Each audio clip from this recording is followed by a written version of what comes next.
For most of human history, wolves were something people feared. Imagine living 30,000 years ago. The sun goes down, darkness covers the land, and somewhere in the distance, you hear wolves howling. That sound meant danger. Humans were smaller, slower, and far less powerful than many predators around them. Wolves could track scents from incredible distances, hunt in coordinated packs, and survive conditions that would kill most creatures. They had powerful jaws, endless stamina, and could see through the darkness far better than any human. By all logic, wolves should have remained our enemies forever. But something unexpected happened. Out of every animal humans encountered, wolves became our closest companions. Not horses, not cows, not even our fellow primates. Wolves. And that raises an incredible question. How did one of humanity's most feared predators become man's best friend? Today, there are more than 900 million dogs living alongside humans across the world. But every single one of them traces its story back to a wild wolf. Today, there are more than 900 million dogs on Earth. They sleep beside us. They guard our homes. They detect bombs, rescue people trapped under snow, guide the blind, and sometimes sit at birthday parties wearing tiny hats next to a cake. Dogs are everywhere, but here's the strange part. Nobody ever planned for dogs to exist. No ancient tribe gathered around a fire and said, "What if we create a fluffy animal that chases sticks and lives with us?" That's not what happened. Dogs weren't invented.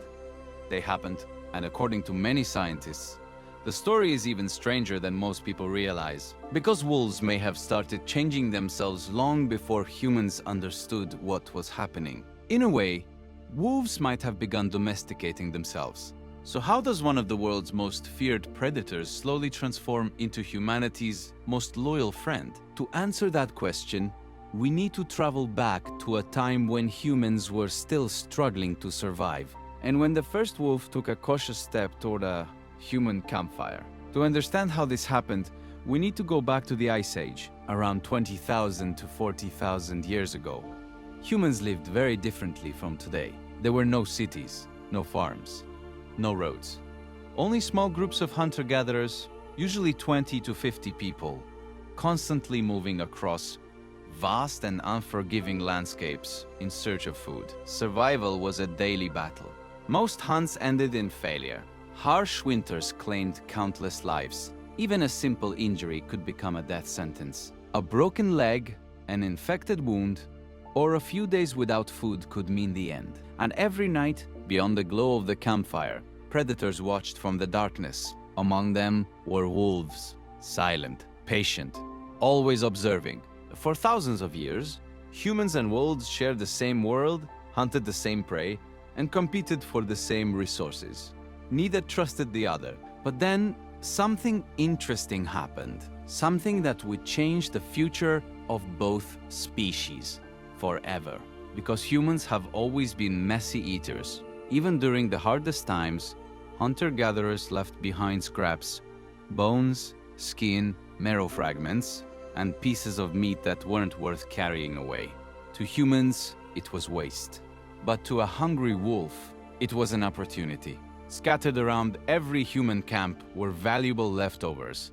Bones, scraps of meat, animal skins, half-eaten carcasses, things humans no longer needed. But to a hungry wolf, those leftovers were a feast. A human camp wasn't just a place full of dangerous creatures. It was a moving source of free food. At first, wolves kept their distance. They watched from the shadows. They waited until the humans were asleep or gone. Then they would sneak in and grab whatever they could find. But getting too close was risky. The aggressive wolves often charged in and got killed. The extremely fearful wolves stayed far away and missed the opportunity completely. Yet somewhere among those wolf packs, a few individuals were different. They weren't as aggressive. They weren't as afraid. They were curious. They could tolerate the presence of humans just a little better than the others. And that tiny difference changed everything. Modern genetic research suggests that some wolves may have naturally been born with temperaments that made them more comfortable around humans. Not friendly, not tame, just slightly less fearful. And in the brutal world of the Ice Age, That small advantage mattered, because the wolves that could approach human camps safely gained access to an easy source of food. They survived more often. They raised more pups. And generation after generation, those traits slowly spread through the population. Without anyone planning it, without humans even realizing it, evolution had already begun its work. Those curious wolves had discovered something powerful. Instead of chasing dangerous prey across frozen landscapes, instead of risking broken bones, starvation, or death during every hunt, they could simply follow humans. And when the humans finished eating, there was often enough left behind to survive on.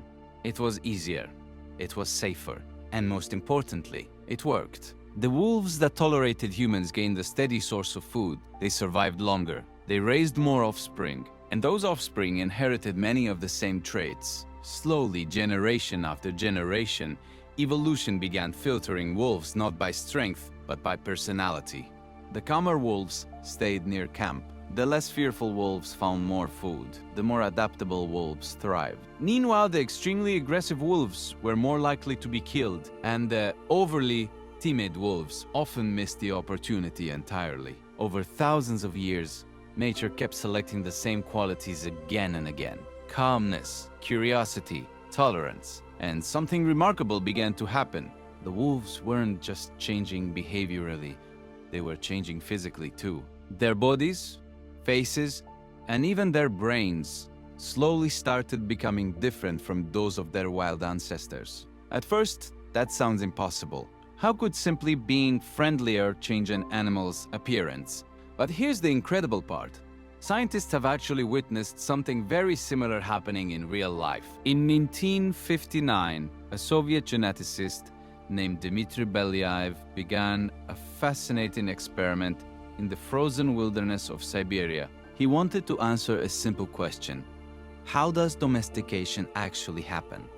To find out, he worked with foxes, and his method was surprisingly simple. Every generation, he selected only the tamest foxes to reproduce, nothing more. He didn't train them. He didn't reward them. He didn't teach them commands or tricks. He simply allowed the least aggressive, most human-friendly foxes to breed. Then he repeated the process again and again and again. What happened next shocked scientists. Within just a few decades, the foxes began acting less like wild animals and more like dogs. They wagged their tails when humans approached. They whined for attention. They followed people around. Some even licked human hands and sought affection. It was as if thousands of years of domestication had been compressed into a single scientific experiment. But the strangest part wasn't their behavior. Because as the foxes became friendlier, their bodies started changing too. And that's where the experiment became truly unbelievable. But then the experiment took an even stranger turn. The foxes weren't just changing their behavior. Their bodies were changing too. Their ears began to droop. Their snouts became shorter. White patches started appearing in their fur. Some developed curled tails. Others gained softer, more puppy-like features. It was as if selecting for friendliness was reshaping the entire animal.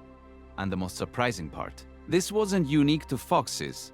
Scientists have noticed the same pattern across many domesticated species. Again and again, animals that become less aggressive often develop similar physical traits: softer faces, smaller jaws, patchier coats, floppier ears, more youthful-looking features. It's a phenomenon so common that researchers call it part of the domestication syndrome.